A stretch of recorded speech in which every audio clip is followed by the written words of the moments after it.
ಬಿರುಗಾಳಿಯ ರಾತ್ರಿಯಲ್ಲಿ ಸಮುದ್ರದಲ್ಲಿ ಅಲೆಗಳು ಜೋರಾಗಿ ಏಳ್ತಾ ಇದೆ. ಅದೇ ಬಿರುಗಾಳಿಯಲ್ಲಿ ಒಂದು ಚಿಕ್ಕ ದೋಣಿ ಸಿಕ್ಕಾಕೊಂಡು ಒದ್ದಾಡ್ತಾ ಇದೆ. ರಾಘವ್ ಹೇಗಾದ್ರೂ ಮಾಡಿ ದೋಣಿನ ಉಳಿಸ್ಕೋಬೇಕು ಅಂತ ಒದ್ದಾಡ್ತಾ ಇದ್ದಾನೆ. ಮಳೆಯಲ್ಲಿ ಅವನ ಬಟ್ಟೆಗಳೆಲ್ಲ ಪೂರ್ತಿಯಾಗಿ ನೆಂದು ಹೋಗಿದೆ. ಅವನು ಪ್ರಯತ್ನದಲ್ಲಿ ತುಂಬಾ ಸುಸ್ತಾಗಿ ಹೋಗಿದ್ದಾನೆ. ಆ ಜೋರಾದ ಗಾಳಿಯಲ್ಲೂ ಕೂಡ ಅವನು ಶೆಲ್ನ ಗಟ್ಟಿಯಾಗಿ ಹಿಡ್ಕೊಂಡಿರ್ತಾನೆ, ದೋಣಿ ಮುಳುಗೋಗ್ಬಾರ್ದು ಅಂತ. ಆದ್ರೆ ಬಿರುಗಾಳಿ ಮಾತ್ರ ಕಮ್ಮಿ ಆಗೋ ಸುಳಿವೇ ಇಲ್ಲ. ಅಯ್ಯೋ ದೇವ್ರೆ, ನನ್ನ ಕಾಪಾಡು. ಈ ಬಿರುಗಾಳಿಯಿಂದ ನಾನು ಮುಳುಗೋಗ್ಬಿಡ್ತೀನಿ. ನನ್ನ ದೋಣಿ ಮುಳುಗ್ತಾ ಇದೆ. ಆಗ ಇದ್ದಕ್ಕಿದ್ದಂಗೆ ಒಂದು ದೊಡ್ಡ ಅಲೆ ಬಂದು ದೋಣಿಗೆ ಹೊಡೆಯುತ್ತೆ. ಅದರಿಂದ ದೋಣಿಯೊಳಗೆ ನೀರು ತುಂಬಕ್ ಶುರುವಾಗುತ್ತೆ. ದೋಣಿ ನಿಧಾನವಾಗಿ ಸಮುದ್ರದಲ್ಲಿ ಮುಳುಗುತ್ತಾ ಇರುತ್ತೆ. ರಾಘವ್ ಗಟ್ಟಿಯಾಗಿ ಹಿಡಿದಿದ್ದ ಶೆಲ್ನ ಬಿಟ್ಬಿಡ್ತಾನೆ ಮತ್ತೆ ಸಮುದ್ರದ ಆಳದಲ್ಲಿ ಮುಳುಗೋದಕ್ಕೆ ಶುರುವಾಗ್ತಾನೆ. ಯಾರಾದ್ರೂ ಇದೀರಾ? ಕಾಪಾಡಿ, ನನಗೆ ಈಜಕ್ಕಾಗ್ತಿಲ್ಲ, ನನಗೆ ಸಹಾಯ ಮಾಡಿ. ಕೆಲವೇ ಕ್ಷಣಗಳಲ್ಲಿ ಅವನು ಸಮುದ್ರದ ಆಳದಲ್ಲಿ ಮುಳುಗೋಗ್ತಾನೆ.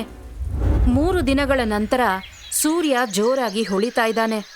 ವಾತಾವರಣ ಈಗ ಸ್ವಲ್ಪ ಶಾಂತವಾಗಿದೆ. ಒಂದು ದೂರದ ದ್ವೀಪದ ತೀರದಲ್ಲಿ ರಾಘವ್ ಜ್ಞಾನ ತಪ್ಪಿ ಬಿದ್ದಿರ್ತಾನೆ. ಅವನ ಬಟ್ಟೆಗಳು ಒದ್ದೆ ಆಗಿರುತ್ತೆ. ಛೋಟು ಒಬ್ಬ 10 ವರ್ಷದ ಆದಿವಾಸಿ ಹುಡುಗ. ಅವನು ಓಡ್ತಾ ರಾಘವ್ ಹತ್ರ ಬರ್ತಾನೆ ಮತ್ತೆ ರಾಘವ್ ಬದುಕಿದಾನ ಅಂತ ನೋಡ್ತಾನೆ. ರಾಘವ್ ಇನ್ನೂ ಬದುಕಿದಾನೆ ಅಂತ ಛೋಟುಗೆ ಗೊತ್ತಾದಾಗ ಅವನು ಇನ್ನಷ್ಟು ಜನಗಳನ್ನ ಕರೀತಾನೆ. ಅಪ್ಪ ಅಪ್ಪ, ಬೇಗ ಬನ್ನಿ, ನೋಡಿ ಯಾರೋ ಸಮುದ್ರದಿಂದ ತೇಲ್ಕೊಂಡು ಬಂದಿದ್ದಾರೆ. ಆ ಆದಿವಾಸಿಗಳ ಮುಖ್ಯಸ್ಥನಾದ ಭೀಮ್ ಮರಗಳ ಹಿಂದಿನಿಂದ ಬರ್ತಾನೆ ಮತ್ತೆ ರಾಘವ್ನ ನೋಡ್ತಾನೆ. ಅವನು ರಾಘವ್ ಹತ್ರ ಬಂದು ಅವನ ನಾಡಿ ಹಿಡಿದು ನೋಡ್ತಾನೆ. ಇವನು ಬದುಕಿದಾನೆ ಚೋಟು. ಇವನು ನಮ್ ರೀತಿ ಕಾಣ್ತಾ ಇಲ್ಲ. ಇವನು ಹೊರಗಿನ ಪ್ರಪಂಚದ ಮನುಷ್ಯ ಅನಿಸ್ತಾನೆ. ಬಿರುಗಾಳಿ ಇವನನ್ನ ಇಲ್ಲಿಗೆ ತಂದು ಹಾಕಿದೆ. ಅಪ್ಪ, ಇವ್ರ ಬಟ್ಟೆ ಎಷ್ಟು ವಿಚಿತ್ರವಾಗಿದೆ. ಇವರಿಂದ ನಮ್ಗೇನಾದ್ರೂ ತೊಂದರೆ ಆಗುತ್ತಾ? ಇಲ್ಲ, ಇವನೀಗ ತುಂಬಾ ದುರ್ಬಲನಾಗಿದ್ದಾನೆ. ನಾವು ಆದಿವಾಸಿಗಳು, ನಾವು ಹೀಗೆ ಕಷ್ಟದಲ್ಲಿರೋರ್ನ ಬಿಟ್ಟು ಹೋಗೋದಿಲ್ಲ. ಇವನನ್ನ ನಾವು ಕರ್ಕೊಂಡು ಹೋಗೋಣ. ಭೀಮ ರಾಘವನ್ನ ಅವನ ಹೆಗಲ ಮೇಲೆ ಹೊತ್ಕೋತಾನೆ. ಆ ದ್ವೀಪದಲ್ಲಿದ್ದ ತನ್ನ ಹಳ್ಳಿಗೆ ಕರ್ಕೊಂಡು ಹೋಗ್ತಾನೆ. ಛೋಟು ಕೂಡ ಅವನ ಜೊತೆಗೆ ಹೋಗ್ತಾನೆ. ಹೀಗೆ 1 ವಾರ ಕಳೀತು. ರಾಘವ್ ಮಣ್ಣಿನಿಂದ ಮಾಡಲಾಗಿದ್ದ ಆ ಆದಿವಾಸಿ ಗುಡಿಸಲಿನಲ್ಲಿ ರೆಸ್ಟ್ ಮಾಡ್ತಾ ಇದ್ದಾನೆ. ಅಲ್ಲಿ ಸುಮಾ ಅವನನ್ನ ನೋಡ್ಕೋತಾ ಇರ್ತಾಳೆ ಮತ್ತೆ ಅವನಿಗೆ ಔಷಧಿಗಳನ್ನ ಕೊಟ್ಟಿರ್ತಾಳೆ. ರಾಘವ್ ನಿಧಾನವಾಗಿ ಕಣ್ಣು ಬಿಡ್ತಾನೆ. ಅವನ ಮಬ್ಬಾದ ಕಣ್ಣುಗಳು ನಿಧಾನವಾಗಿ ಸ್ಪಷ್ಟವಾಗುತ್ತೆ. ಸುಮಾನ ವಿಚಿತ್ರವಾದ ಬಟ್ಟೆಗಳಲ್ಲಿ ನೋಡಿ ಆಶ್ಚರ್ಯದಿಂದ ಅವನು ಏಳಕ್ಕೆ ಪ್ರಯತ್ನ ಮಾಡ್ತಾನೆ. ಆದ್ರೆ ಅವನು ವೀಕ್ ಆಗಿದ್ರಿಂದ ಮತ್ತೆ ಬಿದ್ದು ಬಿಡ್ತಾನೆ. ಸುಮಾ ಅವನ ಕೈ ಹಿಡಿದು ನಿಧಾನವಾಗಿ ಏಳೋದಕ್ಕೆ ಸಹಾಯ ಮಾಡ್ತಾಳೆ. ಇನ್ನೂ ಸ್ವಲ್ಪ ವಿಶ್ರಾಂತಿ ಮಾಡು, ನೀನು ಸುರಕ್ಷಿತವಾಗಿದ್ಯಾ, ನಿನಗಿನ್ನೂ ಸಾಕಷ್ಟು ಶಕ್ತಿ ಬಂದಿಲ್ಲ. ನಾನು ಎಲ್ಲಿದ್ದೀನಿ? ನೀವೆಲ್ಲ ಯಾರು? ನನ್ನ ದೋಣಿ ಎಲ್ಲಿದೆ? ನಾನು ಊರಿಗೆ ಹೋಗ್ಬೇಕು. ಅಷ್ಟೊತ್ತಿಗೆ ಭೀಮ್ ಕಾಡಿನ ಹಣ್ಣುಗಳನ್ನ ತಗೊಂಡು ಗುಡಿಸಲಿಗೆ ಬರ್ತಾನೆ. ಹಣ್ಣಿನ ಬುಟ್ಟಿಯನ್ನ ಕೆಳಗಿಟ್ಟು ರಾಘವ್ ಹತ್ರ ಬರ್ತಾನೆ. ಇದು ನಮ್ಮ ಮನೆ. ನಿನ್ನ ದೋಣಿ ಮುಳುಗೋಗಿದೆ, ಆದ್ರೆ ನಿನ್ನ ಜೀವ ಉಳಿದಿದೆ. ಈ ಗಿಡಮೂಲಿಕೆ ರಸನ ಕುಡಿ. ಸುಮಾ ರಾಘವ್ಗೆ ಹಸಿರು ಬಣ್ಣದ ರಸ ಇರುವ ಒಂದು ಬಟ್ಟಲು ಕೊಡ್ತಾಳೆ. ರಾಘವ್ ಕೆಲವು ಕ್ಷಣ ಸುಮ್ಮನಾಗ್ತಾನೆ. ಆದ್ರೆ ಬಟ್ಟಲಿಂದ ಬರ್ತಿದ್ದ ಸುವಾಸನೆ ಅವನಿಗೆ ಒಳ್ಳೇದನ್ಸುತ್ತೆ. ರಾಘವ್ ನಿಧಾನವಾಗಿ ಅದನ್ನ ಕುಡಿತಾನೆ. ಅದರ ರುಚಿ ಅವನಿಗೆ ಇಷ್ಟ ಆಗುತ್ತೆ. ಇದೇನಿದು? ಇದು ತುಂಬಾ ರುಚಿಯಾಗಿದೆ. ಮತ್ತೆ ನನ್ನ ನೋವು ಕೂಡ ಕಡಿಮೆ ಆಗ್ತಿದೆ. ಇದು ಕಾಡಲ್ಲಿ ಸಿಗುವ ಔಷಧಿಗಳು ಮತ್ತೆ ಕಾಡಿನ ಜೇನು. ನಮ್ಮ ಕಾಡಲ್ಲಿ ನಮ್ಗೆ ತುಂಬಾ ಒಳ್ಳೊಳ್ಳೆ ಔಷಧಿಗಳು ಸಿಗುತ್ತೆ. ರಾಘವ್ ಆ ಆದಿವಾಸಿಗಳ ದಯೆಯನ್ನ ನೋಡಿ ತಾನು ಸುರಕ್ಷಿತವಾಗಿದ್ದೀನಿ ಅಂತ ನಿರ್ಧಾರ ಮಾಡ್ತಾನೆ. ಅವನು ಮತ್ತೆ ತನ್ನ ಮಂಚದ ಮೇಲೆ ಆರಾಮಾಗಿ ನಿದ್ದೆ ಮಾಡ್ತಾನೆ. ಕೆಲವು ವಾರಗಳು ಕಳೆಯುತ್ತೆ. ಈಗ ರಾಘವ್ ಸುಮಾರಾಗಿ ಹುಷಾರಾಗಿದ್ದಾನೆ. ಅವನು ಭೀಮ್ ಮತ್ತೆ ಛೋಟು ಜೊತೆ ಕಾಡಲ್ಲಿ ಹೋಗ್ತಾ ಇದ್ದಾನೆ. ಮೂವರು ಒಂದು ವಿಚಿತ್ರವಾದ ಗಿಡಗಳ ಹತ್ರ ಬರ್ತಾರೆ. ಅದರಲ್ಲಿ ನೀಲಿ ಬಣ್ಣದ ಮೂಲಂಗಿಯಂತಹ ಹಣ್ಣು ಬಿಟ್ಟಿರುತ್ತೆ. ಭೀಮ್ ಗಿಡಗಳಿಗೆ ನೋವಾಗದಂತೆ ಹಣ್ಣುಗಳನ್ನ ನಿಧಾನವಾಗಿ ಕೀಳ್ತಾನೆ. ಛೋಟು ಅದನ್ನೆಲ್ಲ ಬುಟ್ಟಿಯಲ್ಲಿ ಜೋಡಿಸ್ಕೋತಾನೆ. ನೀವು ತರಕಾರಿಗಳನ್ನ ಯಾಕೆ ಗಿಡದಲ್ಲಿ ಹಾಗೆ ಬಿಡ್ತಾ ಇದ್ದೀರಾ? ನಮ್ಮೂರಲ್ಲಿ ಜನಗಳಿಗೆ ಈ ರೀತಿ ತರಕಾರಿ ಸಿಕ್ಕಿದ್ರೆ ಗಿಡನೇ ಕಿತ್ಕೊಂಡು ಹೋಗ್ಬಿಡ್ತಾರೆ. ರಾಘವ್, ಭೂಮಿ ನಮ್ಮ ಮಾತೆ. ನಾವು ಭೂಮಿಗೆ ಗಾಯ ಮಾಡಿದ್ವಿ ಅಂದ್ರೆ ಮುಂದೆ ನಮಗೆ ಅದು ಒಳ್ಳೆ ಫಸಲನ್ನ ಕೊಡೋದಿಲ್ಲ. ನಾವು ನಮಗೆ ಎಷ್ಟು ಬೇಕೋ ಅಷ್ಟನ್ನ ಮಾತ್ರ ತಗೋತೀವಿ. ನೋಡಿ ರಾಘವಣ್ಣ, ಇದು ಒಂದು ತರಕಾರಿ. ಇದನ್ನ ಬೆಂಕಿಲಿಟ್ಟು ಸುಡೋದ್ರಿಂದ ಇದು ಸಿಹಿಯಾಗ್ಬಿಡುತ್ತೆ ಮತ್ತಿದು ತುಂಬಾ ಶಕ್ತಿ ಕೊಡುತ್ತೆ. ರಾಘವ್ ಒಂದು ಹಣ್ಣನ್ನ ತಗೊಂಡು ಅದರ ವಾಸನೆ ನೋಡ್ತಾನೆ. ವಾಸನೆಯಿಂದಲೇ ಅದು ಸಿಹಿಯಾಗಿದೆ ಅನ್ಸುತ್ತೆ. ಅವನು ಸುತ್ತಮುತ್ತ ನೋಡಿದಾಗ ಕಾಡಲ್ಲಿ ಇನ್ನೂ ವಿಚಿತ್ರವಾದ ಗಿಡಗಳಿರುತ್ತೆ. ನಾವು ನಗರದಲ್ಲಿ ಎಷ್ಟೊಂದು ಮಣ್ಣು ಮತ್ತೆ ಔಷಧಿಗಳನ್ನ ಹಾಕ್ತಿವಿ, ಆದ್ರೂ ತರಕಾರಿಲಿ ಇಂಥ ಸುವಾಸನೆ ಇರೋದಿಲ್ಲ. ನಿಮ್ಮ ಕಾಡಂತೂ ಖಜಾನೆನೆ. ಎಲ್ಲಿವರೆಗೂ ದುರಾಸೆ ಪಡೋದಿಲ್ವೋ ಅಲ್ಲಿವರೆಗೂ ಕಾಡು ಖಜಾನೆಯಾಗಿರುತ್ತೆ. ನಡಿ, ಇವತ್ತು ನಿನಗೆ ಕಾಡಿನ ಅಡಿಗೆ ಮಾಡೋದು ಹೇಳ್ಕೊಡ್ತೀನಿ. ಮೂವರು ಇನ್ನೂ ಮುಂದೆ ಹೋಗ್ತಾರೆ. ಅವರವರ ಬುಟ್ಟಿಗಳಲ್ಲಿ ಎಷ್ಟೋ ರೀತಿಯ ಹಣ್ಣು ತರಕಾರಿಗಳನ್ನ ಜೋಡಿಸ್ಕೋತಾರೆ. ರಾತ್ರಿ ಸುಮಾ ಹಳ್ಳಿಯ ಮಧ್ಯದಲ್ಲಿ ದೊಡ್ಡದಾಗಿ ಅಡಿಗೆ ಮಾಡೋದಕ್ಕೆ ರೆಡಿ ಮಾಡ್ಕೋತಾ ಇರ್ತಾಳೆ. ಅವರೆಲ್ಲ ತಂದಿದ್ದ ತರಕಾರಿಯನ್ನ ಸುಮಾ ನೀರಿನ ಪಾತ್ರೆಯಲ್ಲಿ ತೊಳಿತಾಳೆ. ನಂತರ ಅದನ್ನೆಲ್ಲ ಹೋಳಾಗಿ ಕತ್ತರಿಸ್ತಾಳೆ. ಅಡಿಗೆಗೆ ಬೇಕಾದಷ್ಟು ಸಿದ್ಧ ಮಾಡ್ಕೋತಾಳೆ. ಅವಳು ತರಕಾರಿಗಳಿಗೆ ಎಣ್ಣೆ ಹಾಕದೆ ಕಾಡಿನಲ್ಲಿ ಸಿಗುವ ಮಸಾಲೆ ಮತ್ತೊಂದು ಕೆಂಪು ರಸ ಸೇರಿಸ್ತಾಳೆ. ರಾಘವ್ ಇದನ್ನೆಲ್ಲ ನೋಡ್ತಾ ಇರ್ತಾನೆ. ಸೋಮಾ ಅವ್ರೆ, ನೀವು ಎಣ್ಣೆ ಹಾಕದೆ ಅಡಿಗೆ ಮಾಡ್ತಾ ಇದ್ದೀರಾ? ನಮ್ಮಲ್ಲಂತೂ ಎಣ್ಣೆ ಹಾಕದೆ ಯಾವ ಅಡಿಗೆನೂ ಮಾಡೋದೇ ಇಲ್ಲ. ಎಣ್ಣೆ ಅಗತ್ಯ ಏನಿದೆ? ನಾವಿದನ್ನೆಲ್ಲ ಹಸಿರು ಬಿದಿರಿನಲ್ಲಿ ಹಾಕಿ ಬೆಂಕಿ ಮೇಲಿಟ್ಟಾಗ ಅದರ ರಸದಿಂದ ರುಚಿಯಾಗಿರುತ್ತೆ. ಸುಮಾ ಮಸಾಲೆ ಹಾಕಿದ ತರಕಾರಿಗಳನ್ನ ಬಿದಿರಿನಲ್ಲಿ ತುಂಬ್ತಾಳೆ. ಅದರ ಬಾಯನ್ನ ಎಲೆಗಳಿಂದ ಮುಚ್ಚಿ ಅದನ್ನ ಉರಿಯುತ್ತಿದ್ದ ಬೆಂಕಿಯ ಮೇಲ್ಭಾಗಕ್ಕೆ ಇಡ್ತಾಳೆ. ಸ್ವಲ್ಪ ಹೊತ್ತಲ್ಲೇ ಅದರಿಂದ ಒಳ್ಳೆ ಪರಿಮಳ ಬರಕ್ಕೆ ಶುರುವಾಗತ್ತೆ.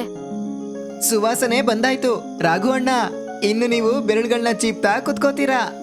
ಸೋಮಾ ಒಂದು ಬಟ್ಟೆಯಿಂದ ಆ ಬಿದಿರನ್ನ ನಿಧಾನವಾಗಿ ತೆಗಿತಾಳೆ. ಅದನ್ನ ಚಾಕುಯಿಂದ ಕಟ್ ಮಾಡ್ತಾಳೆ. ನಂತರ ಅವಳು ಬೆಂದಿರೋ ಅಡಿಗೆನ ಎಲೆ ಮೇಲೆ ಬಡಿಸ್ತಾಳೆ. ರಾಘವ್ ಒಂದು ದೊಡ್ಡ ತುತ್ತು ತಿಂತಾನೆ. ತಕ್ಷಣ ಅವನ ಮುಖದ ಮೇಲೆ ಸಂತೋಷ ಮೂಡುತ್ತೆ. ಇದಂತೂ ಸಿಕ್ಕಾಪಟ್ಟೆ ಚೆನ್ನಾಗಿತ್ತು. ನಾನಂತೂ ನನ್ನ ಜೀವನದಲ್ಲಿ ಇಷ್ಟು ರುಚಿಯಾಗಿರೋ ಊಟನ ಮಾಡೇ ಇಲ್ಲ. ಇದು ಪ್ರಕೃತಿ ನಮಗ್ ಕೊಡುವಂತ ರುಚಿ ರಾಘವ್. ರಾಘವ್ ಊಟನ ನೋಡ್ತಾನೆ. ಅವನ ಮನಸ್ಸಲ್ಲಿ ಒಂದು ಹೊಸ ವಿಚಾರ ಮೂಡುತ್ತೆ. ಆದ್ರೆ ಆ ಪ್ರಯಾಣ ತುಂಬಾ ದೂರದಲ್ಲಿತ್ತು. ನಂತರ ಅಂದಿನಿಂದ 5 ವರ್ಷ ಆದ್ಮೇಲೆ ಆ ದ್ವೀಪದ ತೀರದಲ್ಲಿ ಬಿದಿರು ಮತ್ತೆ ಮಣ್ಣಿನಿಂದ ಕಟ್ಟಿದ ಒಂದು ಗುಡಿಸಲಿತ್ತು. ಅದೊಂದು ಚಿಕ್ಕ ಅಂಗಡಿಯಾಗಿ ಪರಿವರ್ತಿತವಾಗಿತ್ತು. ಆ ಜಾಗ ಶಾಂತವಾಗಿತ್ತು. ತಂಗಾಳಿ ಬೀಸ್ತಾ ಇತ್ತು. ಆ ಢಾಬಾ ಹೊರಭಾಗಕ್ಕೆ ಎಲೆಗಳಿಂದ ಮಾಡಿದ ಒಂದು ಬೋರ್ಡ್ ಹಾಕಲಾಗಿತ್ತು. ಆ ಢಾಬಾನ ರಾಘವೇ ನಡೆಸ್ತಾ ಇರ್ತಾನೆ. ಈಗ ಅವನು ಇನ್ನೂ ಸ್ವಲ್ಪ ವಯಸ್ಸಾದಂತೆ ಕಾಣ್ತಿದ್ದಾನೆ. ಮತ್ತೆ ಕಾಡಲ್ಲಿ ಸಿಗುವ ಹಣ್ಣು ಮತ್ತೆ ತರಕಾರಿಗಳಿಂದ ಅಡಿಗೆ ಮಾಡ್ತಾ ಇರ್ತಾನೆ.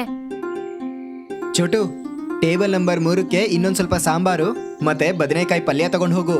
ಬೇಗ ಹೋಗು. ಸರಿ ರಾಘವಣ್ಣ. ಎಲ್ಲರೂ ನೀವು ಮಾಡೋ ಹಣ್ಣಿನ ರಸ ಕುಡಿಯೋದಕ್ಕೆ ಕಾಯ್ತಾ ಕೂತಿದ್ದಾರೆ. ಈಗ ಛೋಟು ಸ್ವಲ್ಪ ದೊಡ್ಡವನಾಗಿದ್ದಾನೆ. ಮತ್ತೆ ರಾಘವ್ ಮಾಡ್ತಿದ್ದ ಎಲ್ಲಾ ಕೆಲ್ಸದಲ್ಲಿ ಸಹಾಯ ಮಾಡ್ತಾ ಇದ್ದಾನೆ. ಜನ ಢಾಬಾದಲ್ಲಿ ಕೂತ್ಕೊಂಡು ಸ್ವಾದಿಷ್ಟವಾದ ಅಡಿಗೆಯನ್ನ ರುಚಿ ನೋಡ್ತಾ ಇರ್ತಾರೆ. ಆಗ ಭೀಮ ಅಲ್ಲಿಗೆ ಬರ್ತಾನೆ. ರಾಘವ್, ನೀನು ನಮ್ಮ ಹಳೆ ವಿಧಾನಕ್ಕೆ ಈ ಹೊಸ ರೂಪನ ಕೊಟ್ಟಿದ್ಯಾ. ನಾವ್ ಯಾವತ್ತೂ ಯೋಚನೆ ಮಾಡಿರ್ಲಿಲ್ಲ ಈ ರೀತಿನೂ ಆಗಬಹುದು ಅಂತ. ಭೀಮವ್ರೆ, ಇದೆಲ್ಲ ನೀವು ನನ್ನ ಮೇಲೆ ತೋರಿರೋ ದಯೆ. ಈ ಕಾಡು ನನಗೆ ಹೊಸ ಜೀವನನ ಕೊಟ್ಟಿದೆ. ಈ ಢಾಬಾಯಿಂದ ನಾನು ಈ ಭೂಮಾತೆಗೆ ಚಿಕ್ಕ ಧನ್ಯವಾದನ ಹೇಳ್ತಾ ಇದ್ದೀನಷ್ಟೇ. ಪರಿಸರ ಶಾಂತವಾಗಿರುತ್ತೆ. ಪ್ರಾಕೃತಿಕವಾಗಿ ಸಿಗುವ ಆಹಾರ ಮತ್ತೆ ಜನಗಳ ಸಂತೋಷದಿಂದ ಅಲ್ಲೆಲ್ಲ ಸಂತೋಷ ತುಂಬಿರುತ್ತೆ. ರಾಘವ್, ಭೀಮ್ ಮತ್ತೆ ಛೋಟು ಅದನ್ನೆಲ್ಲ ಸಂತೋಷವಾಗಿ ನೋಡ್ತಿರ್ತಾರೆ. ನಂತರ ಒಂದು ದಿನ ಆ ದ್ವೀಪದ ತೀರಕ್ಕೆ ಒಂದು ಮೋಟಾರ್ ಬೋಟ್ ಬರುತ್ತೆ. ಕಬೀರ್ ಒಬ್ಬ ಬುದ್ಧಿವಂತನಾದ ಯುವಕ ಬೋಟಿಂದ ಇಳಿತಾನೆ. ಅವನ ಹಿಂದೆ ಒಬ್ಬ ಕ್ಯಾಮ್ರಾಮ್ಯಾನ್ ಕೂಡ ಇಳಿತಾನೆ. ಕಬೀರ್ ಸ್ಮೈಲ್ ಮಾಡ್ತಾ ಸುತ್ತಮುತ್ತ ಎಲ್ಲ ನೋಡ್ತಾನೆ. ನಂತರ ಕ್ಯಾಮ್ರಾ ಎದುರಿಗೆ ರಿಪೋರ್ಟಿಂಗ್ ಶುರು ಮಾಡ್ತಾನೆ. ಗೆಳೆಯರೆ, 5 ವರ್ಷದ ಹಿಂದೆ ಬೀಸಿದ ಬಿರುಗಾಳಿಯಲ್ಲಿ ಒಬ್ಬ ಮನುಷ್ಯ ಕಾಣೆಯಾಗಿದ್ದ. ಎಲ್ರೂ ಅವನು ಸತ್ತೋಗಿದ್ದಾನೆ ಅನ್ಕೊಂಡಿದ್ರು. ಆದ್ರೆ ಕೆಲವು ದಿನಗಳ ಹಿಂದೆ ಈ ಮಾರ್ಗದಲ್ಲಿ ಹೋಗ್ತಾ ಇದ್ದ ಹಡಗು ಈ ಒಂದು ಜಾಗದಲ್ಲಿ ಇದ್ದಂತ ದ್ವೀಪದಲ್ಲಿ ಒಂದು ಡಾಬಾನ ನೋಡ್ತು. ರಾಘವ್ ಇನ್ನು ಬದುಕಿದಾರಾ? ಬನ್ನಿ ನೋಡೋಣ. ಕಬೀರ್ ಮತ್ತೆ ಕ್ಯಾಮ್ರಾಮ್ಯಾನ್ ಢಾಬಾ ಕಡೆಗೆ ಬರ್ತಾರೆ. ಆದ್ರೆ ದಾರಿಯಲ್ಲಿ ಅವರಿಗೆ ಛೋಟು ಸಿಗ್ತಾನೆ. ಕಬೀರ್ ಅವನನ್ನ ಮಾತಾಡ್ಸೋದಕ್ಕೆ ಪ್ರಯತ್ನ ಮಾಡ್ತಾನೆ. ನೀನು ಇದೇ ದ್ವೀಪದವನ? ಇಲ್ಲಿಗೆ ರಾಘವ್ ಅನ್ನೋ ಯಾರಾದ್ರೂ ವ್ಯಕ್ತಿ ಬಂದಿದ್ರಾ ನಗರದಿಂದ? ನೀವೆಲ್ಲ ಯಾರು? ಮತ್ತೆ ಈ ವಿಚಿತ್ರವಾಗಿರೋ ಕಪ್ಪು ವಸ್ತು ಏನು? ನಾವು ಹೊರಗಡೆ ಜನಗಳ ಜೊತೆ ಮಾತಾಡೋದಿಲ್ಲ. ಹೆದರ್ಕೋಬೇಡ, ನಾವು ಶತ್ರುಗಳಲ್ಲ. ನಾವು ರಾಘವನ ಭೇಟಿಯಾಗೋಕೆ ಬಂದಿದ್ದೀವಿ ಅಷ್ಟೇ. ಛೋಟು ಸ್ವಲ್ಪ ಹೊತ್ತು ಹಿಂಜರಿತಾನೆ. ಆದ್ರೆ ಕಬೀರ್ ಅವನಿಗೆ ಒಳ್ಳೆಯವನ ಹಾಗೆ ಕಾಣ್ತಾನೆ. ಅವನು ಅವರನ್ನ ಢಾಬಾಗೆ ಕರ್ಕೊಂಡು ಹೋಗೋ ತೀರ್ಮಾನ ಮಾಡ್ತಾನೆ. ಸ್ವಲ್ಪ ಹೊತ್ತಾದ್ಮೇಲೆ ಛೋಟು ಕಬೀರ್ ಮತ್ತೆ ಕ್ಯಾಮ್ರಾಮ್ಯಾನ್ನ ಢಾಬಾಗೆ ಕರ್ಕೊಂಡು ಬರ್ತಾನೆ. ಕಬೀರ್ ಬದುಕಿರೋ ರಾಘವ್ನ ನೋಡಿ ಆಶ್ಚರ್ಯ ಪಡ್ತಾನೆ. ನೀವು ನಿಜವಾಗ್ಲೂ ರಾಘವ್ ಅವರೇನಾ? ನೀವು ಬದುಕಿದ್ದೀರಾ? ನಿಮ್ಮ ಊರ್ನವರೆಲ್ಲ ನೀವು ಸತ್ತೋಗಿದ್ದೀರಾ ಅಂತ ಅಂದ್ಕೊಂಡಿದ್ದಾರೆ. ಹೌದು, ನಾನೇ ರಾಘವ್. ಆದ್ರೆ ನಾನು ಈಗ ಈ ದ್ವೀಪದ ಒಂದು ಭಾಗ. ಬನ್ನಿ, ನೀವಷ್ಟು ದೂರದಿಂದ ಬಂದಿದ್ದೀರಾ, ಮೊದಲು ಏನಾದರೂ ತಿನ್ನಿ. ರಾಘವ್ ಅವರನ್ನ ಟೇಬಲ್ ಮೇಲೆ ಕೂರಿಸ್ತಾನೆ ಮತ್ತೆ ಕಾಡಿನ ತರಕಾರಿ ಹಣ್ಣುಗಳಿಂದ ಮಾಡಿದ್ದ ಆಹಾರನ ಕೊಡ್ತಾನೆ. ಕ್ಯಾಮ್ರಾಮನ್ ಇದನ್ನೆಲ್ಲ ರೆಕಾರ್ಡ್ ಮಾಡ್ತಾನೆ. ಇದೇನಿದು ರಾಘವ್ ಅವರೇ? ನೀವು ಮೊದಲು ಸ್ವಲ್ಪ ತಿಂದು ನೋಡಿ, ಆಮೇಲೆ ನೀವೇ ಹೇಳಿ ಹೇಗನ್ನಿಸ್ತು ಅಂತ. ಕಬೀರ್ ಹಿಂಜರಿಕೆಯಿಂದಾನೆ ಒಂದು ತುತ್ತು ತಿಂತಾನೆ. ಮತ್ತವನಿಗೆ ತಕ್ಷಣ ಇಷ್ಟ ಆಗ್ಬಿಡುತ್ತೆ. ಓ ಮೈ ಗಾಡ್, ಇದಂತೂ ತುಂಬಾ ರುಚಿಯಾಗಿದೆ. ಇದರಲ್ಲಿ ಏನೋ ಒಂದು ವಿಶೇಷತೆ ಬೆರ್ತಿದೆ. ರಾಘವ್ ಕಿಚನ್ ಬಾಗಿಲ ಹತ್ರ ನಿಂತಿದ್ದ ಭೀಮಾ ಮತ್ತೆ ಸುಮಾನ ನೋಡ್ತಾನೆ. ಮೂವರು ಒಬ್ಬರನ್ನೊಬ್ರು ನೋಡಿ ನಗ್ತಾರೆ. ಅಲ್ಲೇ ಇರ್ತಾ ಇದ್ದ ರಾಘವ್ ಕಬೀರ್ನ ಆ ಕಾಡಿನಲ್ಲೆಲ್ಲ ಓಡಾಡಿಸ್ತಾನೆ. ಅವನಿಗೆ ಪ್ರಕೃತಿಯ ಸೌಂದರ್ಯ ಮತ್ತೆ ಕಾಡಿನ ಹಣ್ಣುಗಳನ್ನ ತೋರಿಸ್ತಾನೆ. ರಾಘವ್ ಅವನಿಗೆ ಹೊಸದಾಗಿ ಹಾಕಿದ್ದ ಗಿಡಗಳು ಮತ್ತೆ ದೊಡ್ಡ ಮರಗಳನ್ನು ಸಹ ತೋರಿಸ್ತಾನೆ. ಕ್ಯಾಮ್ರಾಮನ್ ಇದನ್ನೆಲ್ಲ ತನ್ನ ಕ್ಯಾಮ್ರಾದಲ್ಲಿ ರೆಕಾರ್ಡ್ ಮಾಡ್ತಾ ಇರ್ತಾನೆ. ರಾಘವ್ ಅವರೇ, ನೀವು ಮಾಡಿರೋ ಅಡಿಗೆ ಅಂತೂ ಅದ್ಭುತವಾಗಿತ್ತು. ಆದ್ರೆ ಕಾಡಿಂದ ಈ ರೀತಿ ಹಣ್ಣುಗಳನ್ನ ಕೀಳ್ತಾ ಇದ್ರೆ ಕಾಡು ಖಾಲಿ ಆಗೋದಿಲ್ವಾ? ಇದೇ ತುಂಬಾ ಮುಖ್ಯವಾದ ವಿಷಯ ಕಬೀರ್. ನಾವು ಕಾಡಿಂದ ಏನೆಲ್ಲ ತಗೋತೀವೋ ಅದಕ್ಕೆ 2ರಷ್ಟು ವಾಪಸ್ ಕೊಡ್ತೀವಿ. ಕಬೀರ್ ರಾಘವ್ನಲ್ಲಿದ್ದ ಸರಳತೆ ಮತ್ತೆ ಪ್ರಕೃತಿಯ ಬಗ್ಗೆ ಅವನ ಒಲವು ನೋಡಿ ಸ್ಮೈಲ್ ಮಾಡ್ತಾನೆ. ಅವನು ಕ್ಯಾಮ್ರಾ ಮುಂದೆ ಮಾತಾಡಕ್ಕೆ ಶುರು ಮಾಡ್ತಾನೆ. ಗೆಳೆಯರೇ, ಇಲ್ಲಿ ಕಲಿಬೇಕಾದದ್ದು ತುಂಬಾ ಇದೆ. ನಗರದಲ್ಲಿ ಜನ ಕಾಡುಗಳನ್ನ ಕಡಿತಾ ಇದ್ರೆ, ಇಲ್ಲಿ ಈ ಆದಿವಾಸಿ ಸಮುದಾಯ ಮತ್ತು ರಾಘವ್ ಒಟ್ಟುಗೂಡಿ ಪ್ರಕೃತಿನ ಇನ್ನಷ್ಟು ಜೀವಂತವಾಗಿಡ್ತಾ ಇದ್ದಾರೆ. ಕ್ಯಾಮ್ರಾಮನ್ ಕಾಡಿನಲ್ಲೆಲ್ಲ ಸುತ್ತಾಡ್ತಾನೆ ಮತ್ತೆ ವಿವಿಧ ರೀತಿಯ ಹಣ್ಣುಗಳು ಮತ್ತೆ ತರಕಾರಿಗಳನ್ನ ತನ್ನ ಕ್ಯಾಮೆರಾದಲ್ಲಿ ರೆಕಾರ್ಡ್ ಮಾಡ್ತಾನೆ. ಅವರಿಬ್ರು ಕೆಲವು ದಿನ ಅಲ್ಲಿ ಕಳೆದ ಮೇಲೆ ಕಬೀರ್ ಆದಿವಾಸಿ ಢಾಬಾ ಮುಂದೆ ನಿಂತ್ಕೊಂಡಿರ್ತಾನೆ. ನೋಡಿದ್ರಲ್ಲ ಗೆಳೆಯರೇ, ಇದೇ ನಮ್ಮ ಆದಿವಾಸಿ ಡಾಬಾದ ಕತೆ. ಇದು ಕೇವಲ ಒಂದು ಡಾಬಾದ ಕಥೆಯಲ್ಲ, ಬದಲಾಗಿ ನಮ್ಗಿದೊಂದು ಪಾಠ. ನಾವು ಹೇಗೆ ಪ್ರಕೃತಿಗೆ ಯಾವುದೇ ರೀತಿ ಕಷ್ಟ ಕೊಡದೆ ಅದ್ಭುತ ಜೀವನನ ಕಟ್ಕೋಬಹುದು ಅಂತ. ರಾಘವ್ ಇನ್ನು ತನ್ನ ಊರಿಗೆ ಮರಳೋದೇ ಇಲ್ಲ, ಯಾಕಂದ್ರೆ ಅವನಿಗೆ ಇಲ್ಲಿ ನಿಜವಾದ ಪರಿವಾರ ಮತ್ತು ಸುಖ ಸಿಕ್ಕಿದೆ. ಕಬೀರ್ ರಾಘವ್ ಕಡೆ ತಿರುಗ್ತಾನೆ. ನಿಮಗೆ ತುಂಬಾ ತುಂಬಾ ಧನ್ಯವಾದಗಳು ರಾಘವ್ ಅವರೇ, ನಮ್ಗೆ ಈ ದಾರಿನ ತೋರಿಸಿದ್ದಕ್ಕೆ. ನಿಮ್ಗೂ ಕೂಡ ಧನ್ಯವಾದಗಳು. ನೀವು ಎಲ್ರಿಗೂ ಹೇಳಿ ಕಾಡನ್ನ ಉಳಿಸ್ಕೊಳ್ಳೋದಕ್ಕೆ. ಆಗ ಕಾಡು ನಮ್ಮನ್ನ ಯಾವತ್ತೂ ಹಸುವಿಂದ ಸಾಯೋಕ್ ಬಿಡಲ್ಲ. ಕಬೀರ್ ಕೂಡ ಒಪ್ಪಿಗೆಯಿಂದ ತಲೆ ಆಡಿಸ್ತಾನೆ. ನಂತರ ಕ್ಯಾಮ್ರಾಮನ್ ರೆಕಾರ್ಡಿಂಗ್ ನ ನಿಲ್ಲಿಸ್ತಾನೆ. ನಂತರ ಕಬೀರ್ ಮತ್ತೆ ಕ್ಯಾಮ್ರಾಮನ್ ತಮ್ಮ ಬೋಟಲ್ಲಿ ಕೂತ್ಕೊಂಡು ಆ ದ್ವೀಪದಿಂದ ಹೊರಟು ಹೋಗ್ತಾರೆ. ರಾಘವ್ ಆ ಆದಿವಾಸಿ ಸಮುದಾಯದವರ ಜೊತೆ ಅದೇ ದ್ವೀಪದ ಮೇಲೆ ಉಳ್ಕೋತಾನೆ ಮತ್ತೆ ತನ್ನ ಮಣ್ಣಿನ ಜೊತೆಗೂಡಿದ ಆದಿವಾಸಿ ಢಾಬಾನ ನಡೆಸ್ತಾ ಇರ್ತಾನೆ. ಈ ಕಥೆ ಇಲ್ಲಿಗೆ ಮುಕ್ತಾಯವಾಗುತ್ತೆ. ಹಳ್ಳಿಯ ಮಾರ್ಕೆಟ್ನಲ್ಲಿ ದಿನದ ಪ್ರಾರಂಭ ಆಗುತ್ತೆ. ರೋಷನ್ ತನ್ನ ಲಿಟ್ಟಿ ಚೋಕ ಅಂಗಡಿಯಲ್ಲಿ ಕೂತಿದ್ದಾನೆ. ಅವನಿವತ್ತ್ಯಾಕೋ ಬೇಜಾರಾಗಿ ಕಾಣ್ತಿದ್ದಾನೆ. ಮತ್ತೆ ಅವನ ಅಂಗಡಿಯ ಇದ್ದಲ ಒಲೆ ಕೂಡ ಯಾಕೋ ತಣ್ಣಗಾಗಿದೆ.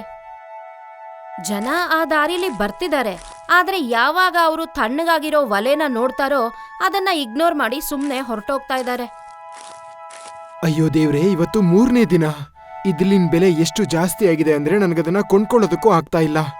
ಬೆಂಕಿ ಇಲ್ದೆ ಏನಾದ್ರೂ ಹೇಗ್ ಮಾಡೋದು? ಇವತ್ತು ಸಂಪಾದನೆ ಆಗ್ಲಿಲ್ಲ ಅಂದ್ರೆ ಮನೆನ ಹೇಗ್ ನಡ್ಸೋಕಾಗುತ್ತೆ? ಆಗ ಆ ಕಡೆಯಿಂದ ಹೋಗ್ತಾ ಇದ್ದ ಕೆಲವು ಪರಿಚಿತ ವ್ಯಕ್ತಿಗಳು ಅವನ ಅಂಗಡಿಗೆ ಬರ್ತಾರೆ. ಏನು ರೋಷನಣ್ಣ, ಇವತ್ತು ಲಿಟ್ಟಿ ಮಾಡಿಲ್ವಾ ಏನೋ? ನಮಗ್ ತುಂಬಾ ಹಸುವಾಗ್ತಿದೆ. ಕ್ಷಮ್ಸಿ ಅಣ್ಣ, ಇದ್ಲು ಬೆಲೆ ತುಂಬಾನೇ ಜಾಸ್ತಿಯಾಗಿದೆ. ನನ್ನ ಹತ್ರ ಇದ್ಲು ತಂದು ಅಡ್ಗೆ ಮಾಡುವಷ್ಟು ದುಡ್ಡಿಲ್ಲ ಆಗ್ಬಿಟ್ಟಿದೆ. ಅಷ್ಟೊತ್ತಿಗೆ ಆ ಕಡೆಯಿಂದ ಒಂದು ದೊಡ್ಡ ಕಾರು ಜೋರಾಗಿ ಶಬ್ದ ಮಾಡ್ಕೊಂಡು ಬಂದು ಅಂಗಡಿ ಮುಂದೆ ನಿಂತ್ಕೊಳ್ಳುತ್ತೆ. ಆ ಗಾಡಿಯಿಂದ ಸುರೇಶ್ ಇಳಿತಾನೆ. ಅವನು ರೋಷನ್ ಅಂಗಡಿ ಕಡೆ ಬರ್ತಿದ್ದ ಹಾಗೆ ಅವನನ್ನ ನೋಡಿ ರೋಷನ್ಗೆ ತುಂಬಾ ಗಾಬರಿ ಆಗುತ್ತೆ. ಏನಪ್ಪಾ ರೋಷನ್, 3 ದಿನದಿಂದ ನೋಡ್ತಾ ಇದ್ದೀನಿ, ನೀನು ಸುಮ್ನೆ ನಿಂತಿದೀಯಾ. ನೀನ್ ಏನು ಮಾರಿಲ್ಲ ಅಂತಂದ್ರೆ ನನ್ನ ಅಂಗಡಿ ಬಾಡ್ಗೆನ ಹೇಗ್ ಕಟ್ತೀಯಾ? ಇವತ್ತು ಸಂಜೆ ಒಳಗಡೆ ನನಗೆ ದುಡ್ಡು ಬಂದ್ಬಿಡ್ಬೇಕು. ಮಾಲೀಕ್ರೆ, ಇನ್ನು ಸ್ವಲ್ಪ ದಿನ ಟೈಮ್ ಕೊಡಿ. ಇದ್ಲಿನ ಬೆಲೆ ಜಾಸ್ತಿ ಆಗಿರೋದ್ರಿಂದ ವ್ಯಾಪಾರ ಮಾಡೋದಕ್ಕೆ ಆಗ್ತಾ ಇಲ್ಲ. ಇದೆಲ್ಲ ಸರಿಯಾಗ್ತಿದ್ದ ಹಾಗೆ ನಾನು ದುಡ್ಡನ್ನ ಕೊಟ್ಬಿಡ್ತೀನಿ. ನಾನಿಲ್ಲಿ ನಿನ್ನ ಕಥೆ ಕೇಳೋದಕ್ ಬಂದಿಲ್ಲ. ನಾಳೆ ಸಂಜೆ ಒಳಗೆ ಬಾಡಿಗೆ ಕಟ್ಟಿಲ್ಲ ಅಂದ್ರೆ ನಿನ್ನ ಅಂಗಡಿನ ನಾನು ಕಿತ್ತು ಬಿಸಾಕ್ಬಿಡ್ತೀನಿ. ನಾನಿಲ್ಲೊಂದು ದೊಡ್ಡ ಮಿಠಾಯಿ ಅಂಗಡಿ ತೆರಿತೀನಿ, ನೆನ್ಪಿಡ್ಕೋ. ಸುರೇಶ್ ಅವನಿಗೆ ಸರಿಯಾಗಿ ಬೆದರಿಕೆ ಹಾಕ್ತಾನೆ. ಆಮೇಲೆ ಅಲ್ಲಿಂದ ಹೊರಟು ಹೋಗ್ತಾನೆ. ಅವನು ಹೋದ ಮೇಲೆ ರೋಷನ್ ಗಾಬರಿಯಿಂದ ಅವನ ಜಾಗದಲ್ಲಿ ಕೂತ್ಕೊಂಡ್ಬಿಡ್ತಾನೆ. ರಾತ್ರಿ ವಿಮಲಾ ಬಟ್ಟೆ ಹೊಲಿತಾ ಇರ್ತಾಳೆ. ಆಗ ರೋಷನ್ ಬೇಜಾರಾಗಿ ಇಳಿದು ಹೋದ ಮುಖ ಹಾಕೊಂಡು ಮನೆಗೆ ಬರ್ತಾನೆ. ವಿಮಲಾ ಅವನಿಗೆ ಒಂದು ಲೋಟ ನೀರ್ ತಂದು ಕೊಡ್ತಾಳೆ. ಅವನನ್ನ ನೋಡಿನೇ ಏನೋ ಆಗಿದೆ ಅಂತ ಅವಳಿಗೆ ಅರ್ಥ ಆಗತ್ತೆ. ಏನಾಯ್ತು, ಇವತ್ತು ಏನು ಸಂಪಾದನೆ ಆಗ್ಲೇ ಇಲ್ವಾ? ಮತ್ತೆ ಆ ಸುರೇಶ್ ಮತ್ತೇನಾದ್ರೂ ಬಂದಿದ್ನಾ ಇವತ್ತು? ಹೌದು ವಿಮಲಾ, ಅವನು ಹೇಳ್ತಾ ಇದ್ದಾನೆ ನಾಳೆ ಒಳಗೆ ಬಾಡಿಗೆ ಕಟ್ಟಿಲ್ಲ ಅಂದ್ರೆ ಆ ಅಂಗಡಿನ ಕಿತ್ತು ಹಾಕ್ಬಿಡ್ತಾನಂತೆ. ನನಗ್ ಗೊತ್ತಾಗ್ತಾ ಇಲ್ಲ ಇದ್ಲಿಲ್ದೆ ನಾನು ಏನ್ ಅಡ್ಗೆನ ಹೇಗ್ ಮಾಡ್ಲಿ ಅಂತ. ಊರಲ್ಲಿ ಎಲ್ರೂ ಅದೇ ಹಳೆ ಲಿಟ್ಟಿ ಚೌಕಾನ ಕೇಳ್ತಾರೆ, ಆದ್ರೆ ಅದನ್ನ ಮಾಡೋದಕ್ಕೆ ತುಂಬಾನೇ ಬೆಂಕಿ ಬೇಕು. ನಿರಾಸೆ ಆಗ್ಬೇಡಿ, ಏನಾದ್ರೂ ಒಂದು ದಾರಿ ಸಿಕ್ಕೇ ಸಿಗತ್ತೆ. ಒಂದು ದಾರಿ ಮುಚ್ಚಿ ಹೋದಾಗ ಆ ದೇವ್ರು ಮತ್ತೊಂದು ದಾರಿನ ಖಂಡಿತ ತೋರಿಸ್ತಾನೆ. ನಾವು ಬೇರೆ ಏನಾದ್ರೂ ಯೋಚನೆ ಮಾಡೋಣ. ರೋಷನ್ ಮುಖದಲ್ಲಿ ಸ್ವಲ್ಪ ಭರವಸೆಯ ನಗು ಮೂಡುತ್ತೆ. ಅವರಿಬ್ರು ಇನ್ನೇನು ಊಟಕ್ಕೆ ಕೂತ್ಕೋಬೇಕು ಅನ್ನೋ ಅಷ್ಟರಲ್ಲಿ ಯಾರೋ ಬಾಗಿಲು ಬಡಿತಾರೆ. ರೋಷನ್ ಬೇಗ ಎದ್ದು ಹೋಗಿ ಬಾಗಿಲು ತೆಗಿತಾನೆ. ಅವನೆದುರಿಗೆ ಉದ್ದವಾಗಿದ್ದ ವಿನೋದ್ ನಿಂತಿರ್ತಾನೆ. ನಮಸ್ಕಾರ ಅಣ್ಣ, ನಾನು ತುಂಬಾ ದೂರದಿಂದ ಬರ್ತಾ ಇದ್ದೀನಿ. ನನಗಿಲ್ಲಿ ಸ್ವಲ್ಪ ನೀರು ಮತ್ತೆ ತಿನ್ನೋದಕ್ಕೇನಾದ್ರೂ ಸಿಗುತ್ತಾ? ಅದಕ್ ಬದಲಾಗಿ ನಾನು ನಿಮ್ಗೆ ದುಡ್ಡು ಕೊಡ್ಬಲ್ಲೆ. ರೋಷನ್ ಸ್ವಲ್ಪನೂ ತಡ ಮಾಡದೆ ಹೇಳ್ತಾನೆ, ದುಡ್ಡು ಕೊಡ್ತೀನಿ ಅಂತೆಲ್ಲ ಹೇಳ್ಬೇಡಿ ಅಣ್ಣ, ನೀವು ನಮ್ಮ ಅತಿಥಿಗಳು. ಆದ್ರೆ ನಿಜ ಹೇಳ್ಬೇಕು ಅಂದ್ರೆ ಇವತ್ತು ನಮ್ಮ ಮನೇಲಿ ಸ್ವಲ್ಪ ಬೇಳೆ ಮತ್ತೆ ಒಂದಷ್ಟು ತರಕಾರಿಗಳಿದಾವೆ ಅಷ್ಟೇ. ಬೆಂಕಿ ಹಚ್ಚೋಕೆ ಇದ್ಲೂ ಕೂಡ ಇಲ್ಲ. ಇದ್ಲೂ ಇಲ್ವಾ? ಪರವಾಗಿಲ್ಲ, ನಿಮ್ ಹತ್ರ ಸ್ವಲ್ಪ ನೀರಾದ್ರೂ ಇದೆಯಾ? ರೋಷನ್ ಮತ್ತೆ ವಿಮಲಾಗೆ ಸ್ವಲ್ಪ ಆಶ್ಚರ್ಯ ಆಗತ್ತೆ. ಆದ್ರೂ ಅವರಿಬ್ರು ವಿನೋದ್ನ ಮನೆ ಒಳಗೆ ಕರೀತಾರೆ. ಒಳಗೆ ಬಂದ ವಿನೋದ್ ನೋಡ್ತಾನೆ, ಮನೆಯಲ್ಲಿ ಕೇವಲ ಉದ್ದಿನ ಬೇಳೆ, ಅಕ್ಕಿ ಮತ್ತೆ ಸ್ವಲ್ಪ ತರಕಾರಿ ಇರುತ್ತೆ. ಅವನು ತನ್ನ ಬ್ಯಾಗ್ ತೆಗೆದು ಅದರಿಂದ ಕೆಲವು ಪಾತ್ರೆಗಳನ್ನ ತೆಗಿತಾನೆ. ರೋಷನ್ ಮತ್ತೆ ವಿಮಲಾಗೆ ಅದನ್ನ ನೋಡಿ ಏನೂ ಅರ್ಥ ಆಗಲ್ಲ, ಇಲ್ಲೇನ್ ನಡೀತಿದೆ ಅಂತ. ನಾನು ದಕ್ಷಿಣ ಭಾರತದಲ್ಲಿ ನೋಡಿದ್ದೀನಿ, ಜನ ಬೆಂಕಿ ಮೇಲೆ ಸೀದಾ ಇಟ್ಟು ಬೇಯಿಸಲ್ಲ, ಅವರು ಹಬೆನಲ್ಲಿ ಬೇಯಿಸ್ತಾರೆ. ಅದನ್ನ ಇಡ್ಲಿ ಅಂತ ಕರೀತಾರೆ. ಅದು ತುಂಬಾ ಮೃದು ಮತ್ತೆ ಚೆನ್ನಾಗೂ ಇರುತ್ತೆ. ಬೇಯಿಸಿದ್ದ? ಆದ್ರೆ ಇಲ್ಲಿನ ಜನಕ್ಕೆಲ್ಲ ಲಿಟ್ಟಿ ಚೋಕಾ ತುಂಬಾ ಇಷ್ಟ. ಅವರಿಗೆ ಖಾರವಾದ ಮಸಾಲೆ ರುಚಿ ಈ ಇಡ್ಲಿಲಿ ಹೇಗ್ ಸಿಗತ್ತೆ? ಅಲ್ಲೇ ಇರೋದು ಜಾದು. ನಾವು ಬಿಹಾರದ ಸ್ವಾದನ ದಕ್ಷಿಣ ಜೊತೆ ಸೇರ್ಸೋಣ. ನಾವು ಮಾಡೋಣ ಇಡ್ಲಿ ಚೋಕಾ. ಇದಕ್ಕೆ ಜಾಸ್ತಿ ಕಷ್ಟನೂ ಬೇಡ, ಬೆಂಕಿ ಕೂಡ ಜಾಸ್ತಿ ಬೇಕಾಗಲ್ಲ, ಮತ್ತೆ ರುಚಿ ಅಂತೂ ತುಂಬಾ ಚೆನ್ನಾಗಿರುತ್ತೆ. ರೋಷನ್ ಕಣ್ಣಲ್ಲಿ ಮತ್ತೆ ಭರವಸೆ ಮೂಡುತ್ತೆ. ಸ್ವಲ್ಪ ಹೊತ್ತಾದ್ಮೇಲೆ ಮೂವರು ಸೇರಿ ತಯಾರಿ ಮಾಡ್ಕೊಳ್ಳೋಕೆ ಶುರು ಮಾಡ್ತಾರೆ. ವಿನೋದ್ ಮತ್ತೆ ರೋಷನ್ ಬೀಸೋ ಕಲ್ಲಿನಲ್ಲಿ ನೆನೆಸಿದ ಬೇಳೆನ ರುಬ್ಬುತ್ತಾರೆ. ಆ ಕಡೆ ವಿಮಲಾ ಸಣ್ಣ ಉರಿಯಲ್ಲಿ ಚೋಕಾಗೋಸ್ಕರ ತರಕಾರಿಗಳನ್ನ ಬೇಯಿಸಕ್ಕೆ ಶುರು ಮಾಡ್ತಾಳೆ. ಸ್ವಲ್ಪ ಹೊತ್ತಲ್ಲೇ ವಿನೋದ್ ಮತ್ತೆ ರೋಷನ್ ರುಬ್ಬುವ ಕೆಲ್ಸನ ಮುಗಿಸ್ತಾರೆ. ಈಗ ಇದು ಸ್ವಲ್ಪ ಹೊತ್ತು ಹೀಗೆ ಇರ್ಲಿ, ಅಲ್ಲಿವರೆಗೂ ನಾವು ಚೋಕಾ ರೆಡಿ ಮಾಡೋಣ. ಮೂವರು ಸೇರಿ ಬೇಯಿಸಿದ ಬದನೆಕಾಯಿ ಮತ್ತೆ ಆಲೂಗಡ್ಡೆ ತಗೋತಾರೆ. ಅದರ ಸಿಪ್ಪೆ ತೆಗೆಯಕ್ಕೆ ಶುರು ಮಾಡ್ತಾರೆ. ಆಮೇಲೆ ವಿಮಲಾ ಆಲೂಗಡ್ಡೆನ ಹಸಿಮೆಣಸಿನ್ಕಾಯಿ, ಟೊಮೆಟೊ, ಈರುಳ್ಳಿ ಮತ್ತೆ ಕೊತ್ತಂಬರಿ ಸೊಪ್ಪು ಹಾಕಿ ಮ್ಯಾಶ್ ಮಾಡ್ತಾಳೆ. ಇದರಲ್ಲಿ ಸ್ವಲ್ಪ ಸಾಸಿವೆ ಎಣ್ಣೆ ಹಾಕ್ತೀನಿ, ಅದರಿಂದ ಅಸಲಿ ಬಿಹಾರಿ ಸ್ವಾದ ಬರುತ್ತೆ. ಮತ್ತೆ ಇದು ಉಪ್ಪು ಮತ್ತೆ ಜೊತೆಗೆ ಸ್ವಲ್ಪ ನಿಂಬು ರಸ. ರೋಷನ್ ಅದರಲ್ಲಿ ಮಸಾಲೆ ಹಾಕ್ತಾನೆ. ಸ್ವಲ್ಪ ಹೊತ್ತಲ್ಲೇ ಅವರ ಚೋಕಾ ಊಟ ಮಾಡಕ್ಕೆ ರೆಡಿಯಾಗಿರುತ್ತೆ. ಹೀಗೆ ಸಮಯ ಕಳೀತಾ ಇರುತ್ತೆ. ಈಗ ಇಡ್ಲಿ ರೆಡಿ ಮಾಡೋ ಸಮಯ ಬಂದಾಗಿದೆ. ವಿನೋದ್ ಸ್ಟ್ಯಾಂಡ್ ತಗೊಂಡು ಅದರಲ್ಲಿ ಸ್ವಲ್ಪ ಎಣ್ಣೆ ಹಾಕ್ತಾನೆ. ಆಮೇಲೆ ಅವನು ಒಂದೊಂದಾಗೆ ಅದರಲ್ಲಿ ಹಿಟ್ಟು ಹಾಕ್ತಾನೆ. ಆಮೇಲೆ ಅವನು ಆ ಸ್ಟ್ಯಾಂಡ್ ಅನ್ನ ಕುದೀತಾ ಇರೋ ನೀರಿನ ಮೇಲ್ಭಾಗದಲ್ಲಿ ಇಡ್ತಾನೆ. ಮತ್ತೆ ಮೇಲಿನಿಂದ ಮುಚ್ಚಳ ಮುಚ್ತಾನೆ. ಇನ್ನೊಂದು 10 ನಿಮಿಷ ಇಲ್ಲೇ ಕಾಯೋಣ, ಹಬೆ ಅದ್ರ ಕೆಲಸ ಮಾಡುತ್ತೆ. ಆ ಪಾತ್ರೆಯಿಂದ ನಿಧಾನವಾಗಿ ಹೊಗೆ ಬರೋದಕ್ಕೆ ಶುರುವಾಗುತ್ತೆ. ಮತ್ತೆ ಮನೆಯಲ್ಲೆಲ್ಲ ಆ ಊಟದ ಒಳ್ಳೆಯ ವಾಸನೆ ಹರಡುತ್ತೆ. ಸ್ವಲ್ಪ ಹೊತ್ತಾದ್ಮೇಲೆ ವಿನೋದ್ ಮುಚ್ಚಳ ತೆಗೆದು ನೋಡ್ತಾನೆ. ಅದರಲ್ಲಿ ಚಿಕ್ಕ ಚಿಕ್ಕ ಮೃದುವಾದ ಇಡ್ಲಿ ರೆಡಿಯಾಗಿರುತ್ತೆ. ರೋಷನ್ ಅದನ್ನ ಹುಷಾರಾಗಿ ಹೊರಗಡೆ ತೆಗಿತಾನೆ. ಸ್ವಲ್ಪ ಹೊತ್ತಲ್ಲೇ ಮೂವರು ಒಟ್ಟಿಗೆ ಕೂತ್ಕೊಂಡು ಇಡ್ಲಿ ತಿನ್ನಕ್ಕೆ ಶುರು ಮಾಡ್ತಾರೆ. ವಿಮ್ಲಾ ಎಲ್ಲಾರ್ಗೂ 2 ಇಡ್ಲಿ ಬಡಿಸ್ತಾಳೆ. ಆಮೇಲೆ ಅದರ ಜೊತೆ ಸ್ವಲ್ಪ ಖಾರವಾದ ಚೋಕಾ ಕೂಡ ಹಾಕ್ತಾಳೆ. ತಗೊಳ್ಳಿ ರೋಷನ್ ಅಣ್ಣ, ನಿಮ್ಮ ಇಡ್ಲಿ ಚೋಕ ರೆಡಿಯಾಗಿದೆ. ಸ್ವಲ್ಪ ಟೇಸ್ಟ್ ಮಾಡಿ ನೋಡಿ. ರೋಷನ್ ಆ ಇಡ್ಲಿಯ ಒಂದು ಚಿಕ್ಕ ತುಂಡನ್ನ ಮುರಿತಾನೆ. ಅದನ್ನ ಚೋಕ ಒಳಗೆ ಮುಳುಗಿಸಿ ತಿಂತಾನೆ. ಅವನು ಅದರ ರುಚಿ ನೋಡಿದ ತಕ್ಷಣ ಅವನ ಮುಖ ಅರಳಿಬಿಡುತ್ತೆ. ಅವನ ಮುಖದ ಮೇಲೆ ಒಂದು ದೊಡ್ಡ ನಗು ಮೂಡುತ್ತೆ. ವಾಹ್, ಇದಂತೂ ತುಂಬಾ ಚೆನ್ನಾಗಿದೆ. ಲಿಟ್ಟಿ ತರ ಕಾಣಿಸ್ತಾ ಇಲ್ಲ, ಆದ್ರೆ ರುಚಿ ಹಾಗೇ ಇದೆ. ಮತ್ತೆ ಇದನ್ ಮಾಡೋದಕ್ಕೆ ಅರ್ಧದಷ್ಟು ಇದ್ಲು ಕೂಡ ಬೇಕಾಗಿಲ್ಲ. ಇದಂತೂ ನಿಜವಾಗ್ಲೂ ಜಾದೂನೇ. ನಿಜವಾಗ್ಲೂ ಹೌದು, ಇದು ತುಂಬಾ ರುಚಿಯಾಗಿದೆ. ನಮ್ಮೂರಿನ ಜನಕ್ಕೆ ಇದು ಖಂಡಿತ ಇಷ್ಟ ಆಗುತ್ತೆ. ಮೂವರಿಗೂ ಅವರು ಮಾಡಿದ ಅಡಿಗೆಯ ರುಚಿ ತುಂಬಾ ಇಷ್ಟ ಆಗುತ್ತೆ. ಇಲ್ಲಿಗೆ ಆ ರಾತ್ರಿ ಮುಗಿದು ಹೋಗುತ್ತೆ. ಮರುದಿನ ರೋಷನ್ ಹೊಸ ಭರವಸೆಯೊಂದಿಗೆ ಅವನ ಅಂಗಡಿಗೆ ಬರ್ತಾನೆ. ಅವನು ಆ ಪಾತ್ರೆನ ಕೌಂಟರ್ ಮೇಲಿಡ್ತಾನೆ ಮತ್ತೆ ತನ್ನ ಹೊಸ ತಿಂಡಿ ಇಡ್ಲಿ ಚೋಕ ಮಾಡಕ್ಕೆ ಶುರು ಮಾಡ್ತಾನೆ. ನಿಧಾನವಾಗಿ ಅಲ್ಲಿ ಜನರ ಗುಂಪು ಸೇರಕ್ಕೆ ಶುರುವಾಗತ್ತೆ. ಈ ಮಾರ್ಕೆಟಲ್ಲಿ ಮೊದಲು ಯಾವತ್ತೂ ಈ ರೀತಿ ಬೇಯಿಸಿದ ತಿಂಡಿನ ನೋಡೇ ಇರಲಿಲ್ಲ. ಬನ್ನಿ, ಎಲ್ಲ ಬನ್ನಿ, ತಿನ್ನಿರಿ ರುಚಿಯಾದ ಇಡ್ಲಿ ಚೋಕ. ಮೃದುವಾಗಿದೆ ಮತ್ತೆ ರುಚಿಯಾಗಿದೆ. ಎಣ್ಣೆ ಇಲ್ದೆ ಕಡಿಮೆ ಬೆಂಕಿಲಿ ಮಾಡಿರೋ ಅಂತ ರುಚಿಯಾದ ತಿಂಡಿ. ಒಬ್ಬ ವ್ಯಕ್ತಿ ಅದನ್ನ ತಿಂತಾನೆ. ತಕ್ಷಣ ಖುಷಿಯಿಂದ ಹೇಳ್ತಾನೆ, ಓಹೋ, ಇದು ತುಂಬಾ ಮೃದುವಾಗಿದೆ. ಹಲ್ಲಿಗೆ ಸ್ವಲ್ಪನೂ ಕೆಲ್ಸ ಇಲ್ಲ. ಮತ್ತೆ ಚೋಕ ಬಗ್ಗೆ ಅಂತೂ ಮಾತಾಡೋ ಹಾಗೆ ಇಲ್ಲ. ರೋಹನ್, ಇನ್ನೊಂದು ಹಾಕಪ್ಪ. ನೋಡ್ತಿದ್ದಂತೆ ಇನ್ನು ಮಿಕ್ಕವರೆಲ್ಲ ಇಡ್ಲಿ ಚೌಕಾನ ಕೊಂಡ್ಕೋತಾರೆ. ಈಗ ರೋಷನ್ ಅಂಗಡಿ ಮುಂದೆ ಜನರ ಗುಂಪೇ ಇರುತ್ತೆ. ತುಂಬಾ ದಿನಗಳಾದ್ಮೇಲೆ ಇವತ್ತು ಒಳ್ಳೆ ಸಂಪಾದನೆ ಕೂಡ ಆಗಿದೆ. ಸ್ವಲ್ಪ ಹೊತ್ತಾದ್ಮೇಲೆ ಸುರೇಶ್ ಮತ್ತೆ ಅಲ್ಲಿಗೆ ಬರ್ತಾನೆ. ಅವನು ರೋಷನ್ ಅಂಗಡಿ ಮುಂದೆ ನಿಂತಿದ್ದ ಜನಜಂಗುಳಿ ನೋಡಿ ಅಲ್ಲಿಗೆ ಬರ್ತಾನೆ. ಅವನು ಜನಗಳ ಮಧ್ಯದಲ್ಲಿ ದಾರಿ ಮಾಡ್ಕೊಂಡು ಅಂಗಡಿ ಹತ್ರ ಬರ್ತಾನೆ. ಇದೇನಿದು ತಮಾಷೆ? ರೋಷನ್, ನಾನ್ ಹೇಳಿದ್ದೆ ಬಾಡಿಗೆ ಕೊಡು ಇಲ್ಲ ಹೋಗು ಅಂತ. ಈಗೇನಿಲ್ಲಿ ಬಿಳಿ ಬಣ್ಣದ ಗುಂಡನ್ ಮಾರ್ತಿದ್ಯಲ್ಲ? ಇದು ನಮ್ಮೂರಿನ ತಿಂಡಿ ಅಲ್ಲ. ಮಾಲೀಕ್ರೆ, ರುಚಿಗೆ ಯಾವುದೇ ಊರು ಅಂತ ಇರಲ್ಲ. ಇದು ಇಡ್ಲಿ ಚೌಕ ಅಂತ, ಬಿಹಾರ್ ಮತ್ತೆ ದಕ್ಷಿಣದ ಮಿಲನ. ಇದು ಜನ ಇದನ್ನ ಇಷ್ಟಪಡ್ತಾ ಇದ್ದಾರೆ. ನೀವು ಒಂದ್ಸರಿ ಚೆಕ್ ಮಾಡಿ ನೋಡಿ. ಸುರೇಶ್ ಅನುಮಾನದ ದೃಷ್ಟಿಯಿಂದ ಪ್ಲೇಟ್ಗಳನ್ನ ನೋಡ್ತಾನೆ. ತಿಂಡಿಯ ವಾಸನೆ ತುಂಬಾ ಅದ್ಭುತವಾಗಿರುತ್ತೆ. ಅವನು ಒಂದು ತುತ್ತು ತಿಂದು ನೋಡ್ತಾನೆ. ಅದು ಅವನ ಹೊಟ್ಟೆಯಲ್ಲಿ ಹಗುರವಾಗಿದೆ ಅನ್ಸತ್ತೆ. ಅದರ ರುಚಿ ಕೂಡ ಅವನಿಗೆ ತಕ್ಷಣ ಇಷ್ಟ ಆಗ್ಬಿಡುತ್ತೆ. ರುಚಿ ಏನು ಕೆಡ್ದಾಗಿಲ್ಲ, ಆದ್ರೆ ನನ್ನ ಬಾಡಿಗೆ ಎಲ್ಲಿ? ರೋಷನ್ ಟೇಬಲ್ ಡ್ರಾಯಿಂದ ದುಡ್ಡಿನ ಒಂದು ಕಂತೆ ತೆಗಿತಾನೆ. ಅದನ್ನ ಸುರೇಶ್ಗೆ ಕೊಟ್ಬಿಡ್ತಾನೆ. ತಗೊಳ್ಳಿ ಮಾಲೀಕ್ರೆ, ನಿಮ್ಮ ಪೂರ್ತಿ ಬಾಡಿಗೆ ಇಲ್ಲಿದೆ. ಜೊತೆಗೆ ಸ್ವಲ್ಪ ಜಾಸ್ತಿ ದುಡ್ಡೇ ಇಟ್ಟಿದ್ದೀನಿ. ಇವಾಗ ನಾನು ಇಲ್ಲೇ ಇರ್ಬೋದಲ್ವಾ? ಸುರೇಶ್ ದುಡ್ಡನ್ನ ಇಸ್ಕೋತಾನೆ. ಅವನೊಂದು ಸಲ ಖುಷಿಯಾಗಿದ್ದ ಜನರ ಕಡೆ ನೋಡ್ತಾನೆ, ಇನ್ನೊಂದ್ಸಲ ರೋಷನ್ ಕಡೆ ನೋಡ್ತಾನೆ.